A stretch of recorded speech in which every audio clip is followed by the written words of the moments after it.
ہمارے ساتھ بندے اگر ہمارے ساتھ بندے ضمیر کی آواز پر ووٹ نہ دیتے تو وہ ضمیر کی آواز تھی، اور اگر پی ٹی آئی کے بندوں نے ضمیر کی آواز کے اوپر ہمیں ووٹ دیا تو وہ غلط ہو گیا۔ بلے بلے بھائی بلے۔ جی دوستو جب عمران خان صاحب اور شاہ محمود قریشی پشاور میں جب نئی نئی ان کی عدم اعتماد کے بعد حکومت ختم کی گئی تھی تو یہ دونوں پریس کانفرنس کر رہے تھے، عمران خان اور شاہ محمود قریشی صاحب اکٹھے پشاور میں پریس کانفرنس ہو رہی تھی۔ اس دوران شاہ صاحب کو فون آتا ہے پریس کانفرنس کے دوران لائیو، اور وہ خان صاحب کو مخاطب کر کے کہتا ہے شاہ محمود قریشی کہ یہ آپ سے بات کرنا چاہتے ہیں۔ تو خان صاحب نے کہا کہ میں نے بات نہیں کرنی۔ تو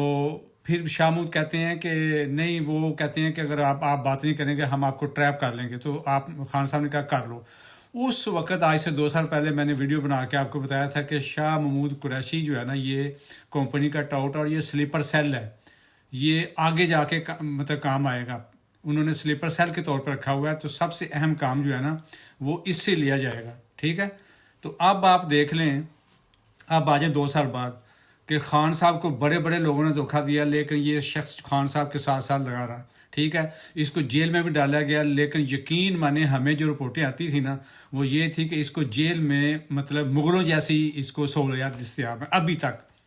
ابھی 6 مہینے پہلے آپ دیکھیں کبھی کوئی اس کے ساتھ جب یہ باہر نکلتا ہے فریش چہرہ، یہ جو جیل کے اندر ایک دفعہ ڈرامہ ہوا تھا نا کہ وہ اندر آ رہے تھے اور پولیس والے گھسیٹ رہے تھے،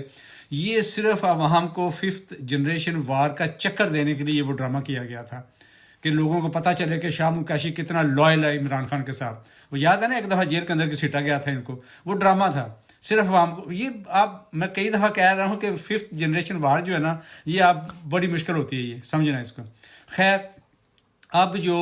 یہ اس نے ان کو جو ووٹ ڈالا گیا نا، یہ ڈالنے کا ارادہ تھا زین قریشی کا، یقین مانے یہ زین قریشی اگر آپ تھوڑی سی بھی عقل اور سمجھ اور بوجھ رکھتے ہیں نا، یہ زین قریشی کر ہی نہیں سکتا اتنا بڑا ڈیسیژن۔ اس کے پیچھے اس کے ڈیڈ تھے اور اس کی بہن بھی تھی مہر بانو قریشی، بانو قریشی کیا نام ہے، سارا مل کے انہوں نے ڈیسائیڈ کیا ہوا تھا، اسٹیبلشمنٹ کے ساتھ رابطے میں تھے۔ اب انہوں نے کام لینا تھا کیونکہ ان کو یقین دلا دیا گیا ہے کہ اب یہ پارٹی آپ کے ذمہ کر دی جائے گی اور آپ کو ایم این اے اور ایم پی اے بھی دیے جائیں گے، یعنی کہ فارورڈ بلاک کی صورت میں۔ اسی لیے تو واڈا بک بک کر رہا ہے بار بار۔ تو یہ وہ سلیپر سیل تھا جس نے اب آ کے کام آنا تھا۔ یہ کہتے ہیں کہ جب لوہا گرم ہونا اس وقت جو ہے نا وہ چوٹ مارنی چاہیے۔ تو یہ اسٹیبلشمنٹ کے نزدیک اب عمران خان صاحب کے اوپر یہ چوٹ مارنے کا وقت آ گیا ہے، ٹھیک ہے، کیونکہ انہوں نے سارا کچھ کر لیا، ہر چیز کر کے، تو اب 26ویں آئینی ترمیم کر کے جج بھی اپنے کر لیے، سارا کچھ کر لیا۔ اب وہ کہتے ہیں کہ لاسٹ اسٹیپ یہ ہے کہ اس کا فارورڈ بلا بنا کے اس کے مقابلے کے اوپر یہ کیا جائے، حالانکہ ہوگا کچھ بھی نہیں، جو مرضی کر لیں۔ لیکن میں نے اس وقت بھی کہا تھا، میں اب بھی کہتا ہوں کہ یہ شاہ محمود قریشی صاحب جو ہے نا یہ اسٹیبلشمنٹ کے بندے تھے اور یہ بندے ہیں اور یہ بندے ثابت ہوں گے۔ یہ 2 سال پہلے بھی میں نے کہا تھا، اب بھی کہہ رہا ہوں۔ اور یہ ڈرامہ جتنا بھی ہے نا، اس کے سرگنا جو ہے نا وہ شاہ محمود قریشی خود ہیں، وہ اندر عیش کر رہے ہیں جیل کے اندر۔ وہ صوبتیں برداشت کر رہا ہے صرف عمران خان، صوبتیں برداشت کر رہی صرف اس کی بیگم، اس کی بہنیں، باقی سب موجے ہیں۔ اب آجیں ایک اس سے بھی بڑے ٹوٹ کی طرف میں آپ کو توجہ دیتا ہوں، آپ کو ثبوت دیتا ہوں کہ ابھی تک وہ ٹوٹ ہے، اور لیکن میں ثبوت دیتا ہوں کہ کیسے وہ ٹوٹ ہے۔ یہ جو بیرسٹر گوہر ہے نا، آپ کو پتا ہے کہ عدم یہ جو 26ویں آئینی ترمیم کی ہونی تھی اور ووٹنگ سے پہلے اس نے پریس کانفرنس کرتا ہے وہ، اور پریس کانفرنس کر کے نا اس کے مولانا فضل الرحمان کے ساتھ جب روز آتے جاتے تھے تو اس نے کہا کہ جی پریس کانفرنس کے دوران کہ جی یہ جو ہے نا اپنا ان کے بندے جو ہے نا ملے ہوئے ہیں، نہیں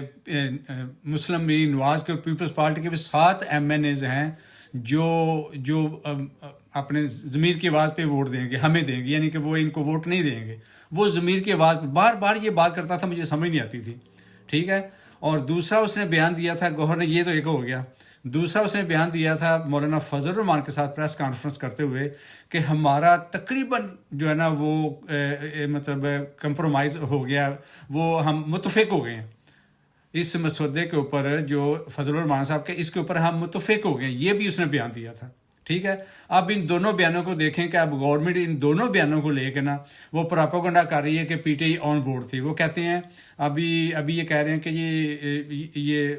جو پی ٹی آئی ہے نا یہ متفق تھی ایجنڈے کے اوپر، کیونکہ گوہر نے کہہ دیا تھا، جان بوجھ کے گوہر سے کلوایا گیا تھا تاکہ ان کو کل کو کہیں بھی جاتی ہے نا، اگر 26ویں آئینی ترمیم جو سپریم کورٹ میں جاتی ہے تو یہ ان کے بیان چلائے جائیں گے کہ یہ تو متفق تھے. تو اس لیے گوہر نے جان بوجھ کے یہ بیان دیا تھا کہ ہم اس مولانا صاحب کے مسودے کے اوپر آلموسٹ کا لفظ یوز کیا تھا، آلموسٹ ہم متفق ہیں. اب وہی پراپوگنڈا اب کل سے شروع ہوا ہوا میڈیا چینل جو ٹی وی چینل ان کے اوپر کہ یہ P T I on board تھے، یہ متفق تھی. دوسرا اس نے یہ بیان اس لیے دیا تھا کہ یہ ان کے 7 ایم این اے جو ہے نا وہ 26ویں آئینی ترمیم میں اپنی ضمیر کی آواز کے اوپر ہمیں ان کو ووٹ نہیں دیں گے.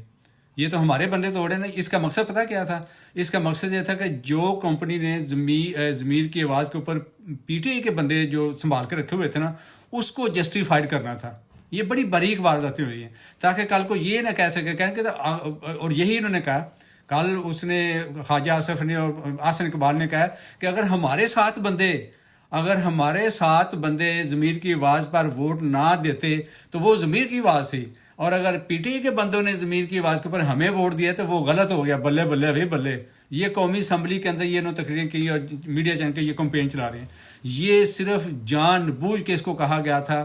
گوہر کو، بیرسٹر گوہر کو، کہ یہ تم نے 2 اسٹیٹمنٹ دینی ہے، بندوں کے بارے میں بھی، ضمیر کی آواز کے بارے میں اور مسودے کے اوپر متفق ہونے کے بارے میں. آگے جا کے دیکھے گا یہ کہ دونوں چیزیں جو ہے نا یہ پی ٹی آئی کو کتنا نقصان پہنچائیں گی. یہ اس طرح اسٹیبلشمنٹ جو ہے نا یہ ان ٹوٹوں کو اور ان کو بڑے واردات ڈال کے تو استعمال کرتی ہے، اور یہ ہو رہے ہیں اور یہ ٹوٹ ہے.